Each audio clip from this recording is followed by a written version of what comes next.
उत्तर प्रदेश ग्रामीण बैंक सेवा निवृत्त कार्मिक कल्याण समिति का प्रथम महाधिवेशन लखनऊ में संपन्न हुआ। महाधिवेशन में उत्तर प्रदेश के 75 जिलों में कार्यरत उत्तर प्रदेश ग्रामीण बैंक के 65 क्षेत्रीय कार्यालयों से 200 से अधिक सेवा निवृत्त कार्मिक प्रतिनिधि उपस्थित रहे। सभा के अंत में शिवाजी सिंह और BL गुप्ता समेत सभी दिवंगत हुए कार्मिकों के प्रति शोक संवेदना व्यक्त कर कार्यक्रम के समापन की घोषणा की गई। मैं गुरुशरण त्रिपाठी उत्तर प्रदेश ग्रामीण बैंक सेवानिवृत्त कार्मिक कल्याण समिति का समन्वयक हूँ और आज हम लोग यहाँ अपने सेवानिवृत्त कार्मिकों का अधिवेशन समारोह आयोजित कर रहे हैं। आज उत्तर प्रदेश में चूंकि पूर्व में 3 ग्रामीण बैंक हुआ करते थे, प्रथमा बैंक, बड़ौदा यूपी ग्रामीण बैंक और आर्यावर्त बैंक।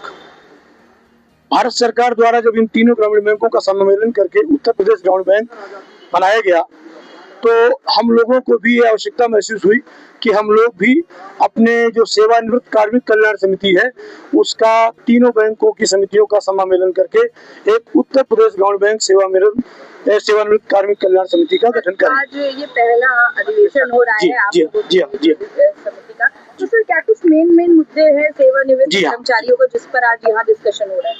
प्रमुख मुद्दों में सबसे बड़ा तो बिंदु ये है कि अभी हम लोगों को संघर्ष करने के बाद में पेंशन तो हो गई सभी ग्रामीण बैंक कार्मिकों को, लेकिन अभी भी उसके भुगतान में बहुत सारी विसंगतियां हैं। नंबर 1। दूसरा ये है कि हम लोगों को जो पेंशन मिल रही है पूर्व 32 वर्षों से उसका अपडेशन नहीं किया गया है। ये एक बहुत बड़ी समस्या है।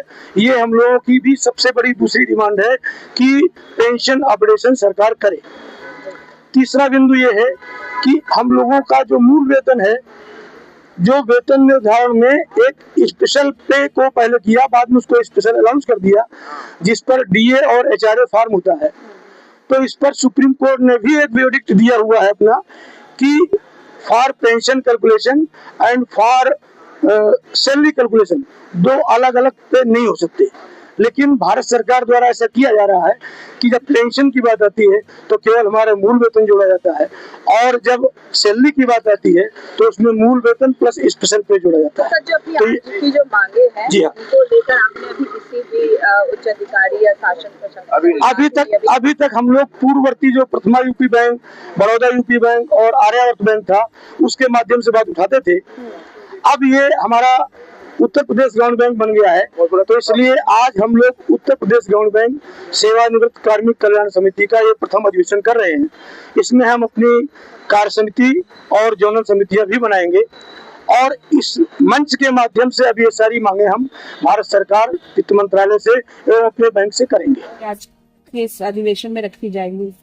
देखिए, सबसे पहले तो ये बहुत ही अच्छा अवसर है कि हमारे पूरे प्रदेश के जो ग्रामीण बैंक में काम करने वाले हमारे अधिकारी कर्मचारी गण हैं, जो सेवानिवृत्त हो चुके हैं, वो आज सब यहाँ एकत्रित हुए हैं अपने संगठन का प्रथम अधिवेशन करने के लिए। और ये किसी भी समाज में उसके जो वरिष्ठ लोग होते हैं उनकी महत्वपूर्ण भूमिका होती है। इसी तरीके से बैंक में भी ये जो हमारे रिटायरीज हैं इनका बहुत अहम रोल है, बहुत अहम भूमिका है।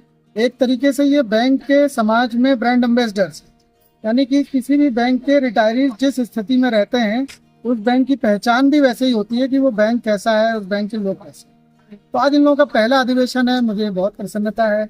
अखिल भारतीय ग्रामीण बैंक अधिकारी संगठन का राष्ट्रीय उपाध्यक्ष होने के नाते मेरे इन सभी को बहुत बहुत क्वेश्चन करते रहना। आज मैं यहाँ पे आया हूँ और इन लोगों के बहुत अच्छे अधिवेशन की मैं कामना कर रहा हूँ। अच्छा, एक चीज बताइए, जैसे इस तरह के अधिवेशन होते हैं, क्या लगता है कि इस तरह के अधिवेशन से और अच्छा माहौल होता है और लोगों को कुछ जानकारियां मिलती हैं? अधिवेशन होने से क्या है कि पहला चीज तो ये है कि जो दूर दराज के पूरे प्रदेश से हमारे अधिकारी कर्मचारी हैं, अधिवेशन के माध्यम से वो एक जगह पर एकत्रित होते हैं, एक दूसरे से मिलते हैं, एक तरीके का रीयूनियन होता है।